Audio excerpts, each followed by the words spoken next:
Praise the lord. దేవుని పరిశుద్ధ నామముకి స్తోత్రము కలుగునుగాక. మీరందరూ బాగున్నారా? మీరందరూ బాగున్నారని ప్రతిరోజు నేను దేవుని యందు ప్రార్థన చేస్తున్నాను.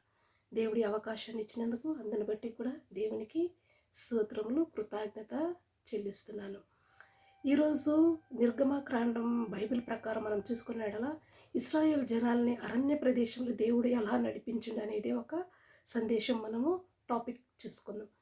ఆయన పగలు మేఘస్తంభం అంటే వాళ్ళకి ఎండ దెబ్బైనా కానీ ఏ ఒక దెబ్బైనా తగలకుండా వాళ్ళని కాపాడిండు. అదేవిధంగా రాత్రి వేళ అగ్నిస్తంభం అంటే ఆ టైంలో కరెంట్ అనేదంతా ఉండదు. ఆ ఇశ్రాయేల్ జనాల్ని ఆ అరణ్య ప్రదేశంలో నడిపించాలంటే దేవుడే అగ్నిగా ఉండి వాళ్ళని నడిపించాడు. అదేవిధంగా వాళ్ళకి ఆహారం కూడా కావాలి కదా.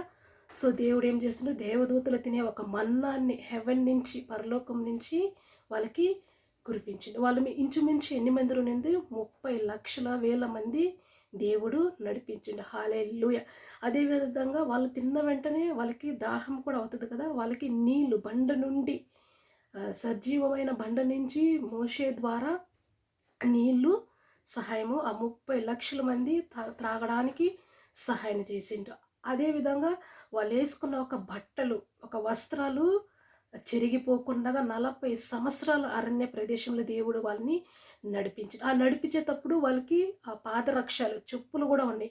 అవి కూడా కరిగిపోకుండా 40 సంవత్సరాలు దేవుడు నడిపించాడు. ఇంత గొప్పదైన దేవుడు కదా. 30,00,000 మందిని దేవుడు అరణ్య మార్గంలో నడిపించిండు. ఒక్కొక్క విషయానికి అందును బట్టి దేవుడు ఆశ్చర్యంగా ఇశ్రాయేల్ జనాల్ని నడిపించిండు. ఈరోజు నా జీవితంలో కూడా పగలు మేఘస్తంభమై రాత్రి అగ్నిస్తంభం అంటే మనకి పగులు కలిగే ఏదే ఒక అనారోగ్యమైనప్పుడు కూడా ఆయన పగలు మేఘస్తంభమై రాత్రి వేళ అగ్నిస్తంభముగా మనం పండుకునేటప్పుడు మనకి ఇశ్రాయేల్ జనాలకి ఎలాగైతే తోడుగున్నాడో దేవుడు మనకు కూడా తోడుగున్నాడు. వాళ్ళని పోషించిన దేవుడు మనల్ని కూడా పోషించగల శక్తిమంతుడు.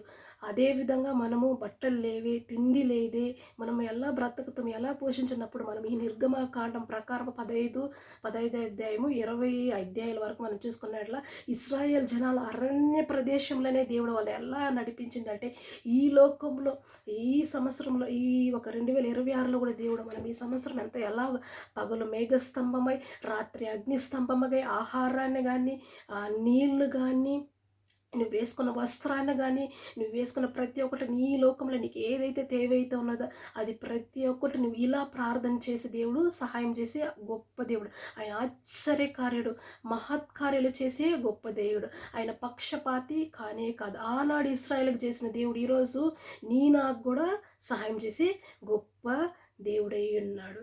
సో ఇది నా వాగ్దానము. దేవుడి వాక్యాన్ని ఆశీర్వదించి దీవించునుగాక. Amen. God bless you.